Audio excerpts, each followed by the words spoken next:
I like Guild Wars 2. I really do. I've purchased the expansions. It's definitely different than the combat system of World of Warcraft and the like. It's a in many ways it's a breath of fresh air.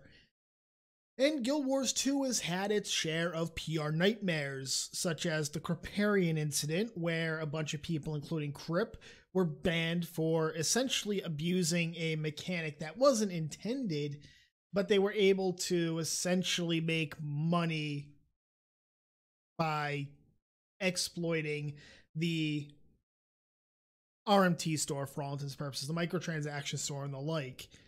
And so it's not really surprising that there would be another PR nightmare.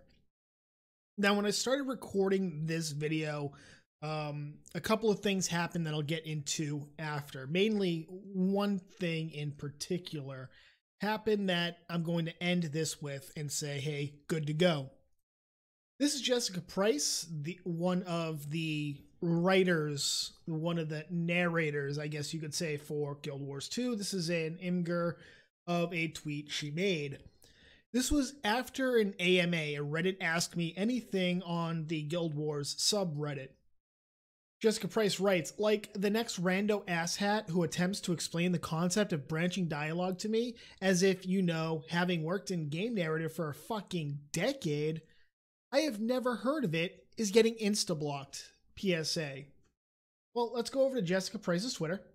Over here, it might be a little hard to read, but it says game producer, writer, editor, Howling Maynard. I don't know. ArenaNet narrative team, obsessed with lionesses, salty language. I block often. I won't play Demure for you. Demure, rather. Excuse me. English be hard today. And in response to a criticism of her, Doror writes, and she's retweeting, really interesting thread to read. However, allow me to disagree slightly. I don't believe the issue lies in the MMORPG genre itself, as your wording seemingly suggests.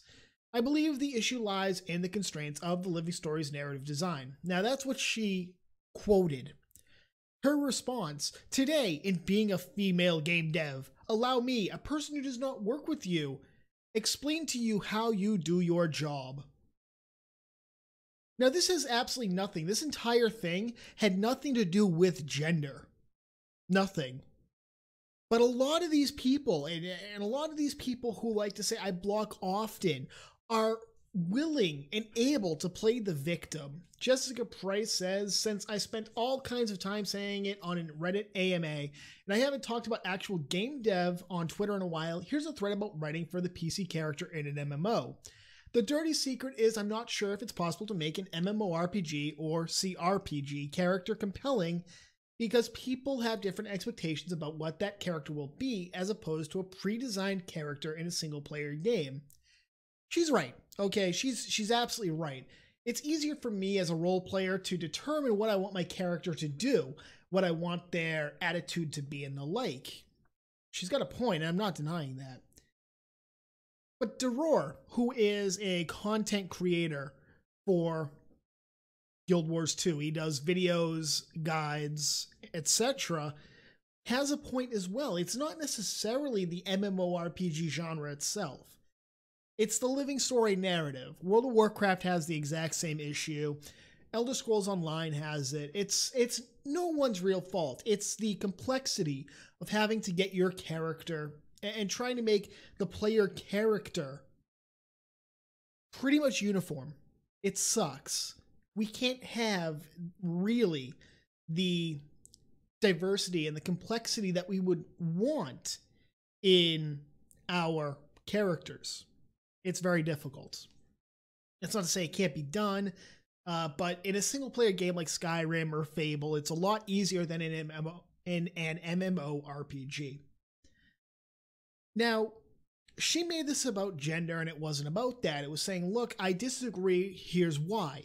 At no point does Doror say anything about gender. He continues, when you want the outcome to be the same across the board for all players' experiences, then yes, by design you are extremely limited in how you can construct the personality of the PC. But if instead players were given the option to meaningfully express their character through branching dialogue options, which also aren't just on the checklist for an achievement that forces you through all dialogue options, then perhaps players would be more invested in the role-playing aspect of that particular MMORPG. Nonetheless, I appreciate the insightful thread. So he starts off respectfully. Allow me to disagree. Really interesting thread to read. And he ends it on a positive. I appreciate the insightful thread. Jessica responds, thanks for trying to tell me what to do internally, my dude. Doror, you getting mad at my obvious attempt at creating dialogue and discussion with you instead of just replying that I am wrong or otherwise correct me in my false assumptions is really just disheartening for me to see. You do you though. I'm sorry if it offended. I'll leave you to it. Doror has apparently been with the game longer than she's been with the company. And yet he's being insulted by her because she became instantly defensive. She made it about her gender, and it had nothing to do with that. This is not a case of, this is what women in gaming and game development face. No, he's criticizing something she said. He's rebutting something she said. He does it very respectfully, in fact. But she immediately becomes combative.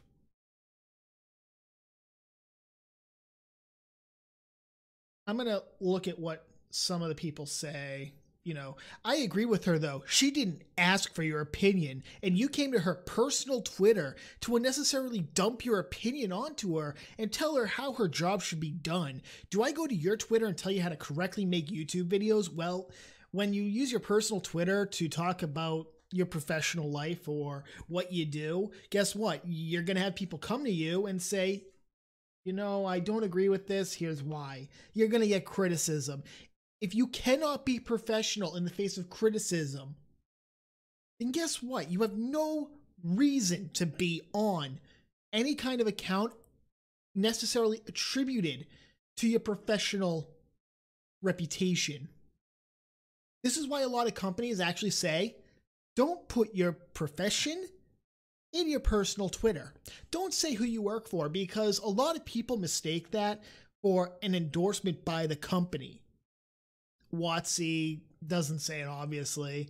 Blizzard, yeah, it depends on who you're talking to.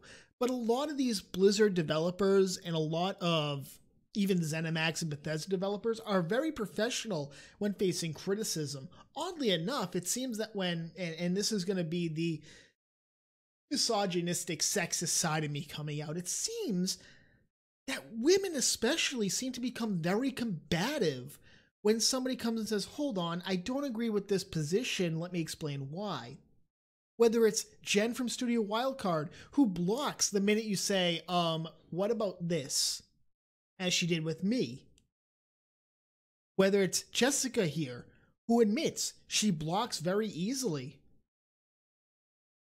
It definitely seems like women should probably not be dealing with this. And yeah, it's sexist for me to say that. It's not intentional, but there seems to be a causality here. There seems to be a cause and effect.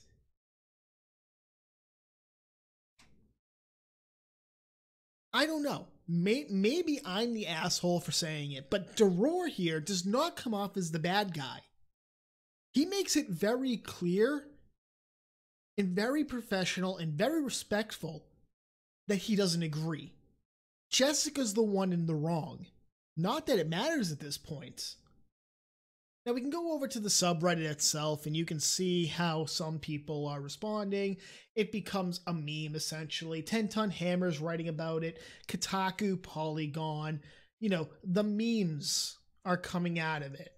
ArenaNet devs, player feedback, and attempted discussion. Is this sexism? You know, the usual memes you come out of this. Well, the follow-up to this and the final point that's, I don't even want to say being made, but the outcome of this comes from Mike O'Brien from ArenaNet. Recently, 2 of our employees failed to uphold our standards of communicating with players. Their attacks on the community were unacceptable. As a result, they're no longer with the company. I want to be clear that the statements they made do not reflect the views of ArenaNet at all. As a company, we always strive to have a collaborative relationship with the Guild Wars community. We value your input. We make this game for you. Now, I want to make this very clear. I don't think she should have been fired. I don't think anybody should have been fired over this. I think they should have had to sit down and said, hey, you need to fix this. You need to not be as combative. If you can't do that, we may have to terminate you. I don't know if in the past she's done stuff to warrant this termination almost immediately. I don't. What I do know is that I'm not okay with that necessarily. This isn't like they went out and were saying, you know what, you need to die, you need to die, you need to die. It was very combative, it was very unprofessional, absolutely, but it was not to that point. I won't say that I don't understand why they did it, but at the same time, I don't agree with it. And I'm very much on the I don't agree with it portion. The fact of the matter right now is that 2 people are out of a job because they apparently are combative and they couldn't keep their emotions in check. For everybody out there, whether you're a WotC employee, a Blizzard employee, Star Citizen, pay attention. Don't become combative with your fans.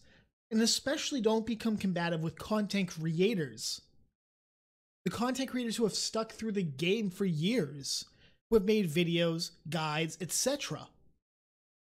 Because at the end of the day, you are a reflection of the company. When you put in your little Twitter bio, I work for this company, and you're talking about something that that company does, you are a reflection of that company, whether you want to be or not.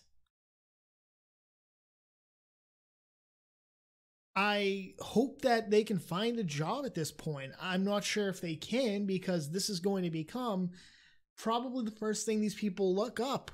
They're going to put this on their CV. I work for ArenaNet. And people are going to do a Google check. They're going to do a Google search, looking up that name in ArenaNet and see, oh, Christ, no. And if they do get a job within the game development world from now on, they're probably going to be told, don't go on social media. So there is an outcome that I can provide in the same video I'm talking about this drama llama.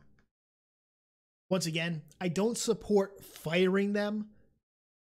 I don't, but I do see where ArenaNet is coming from.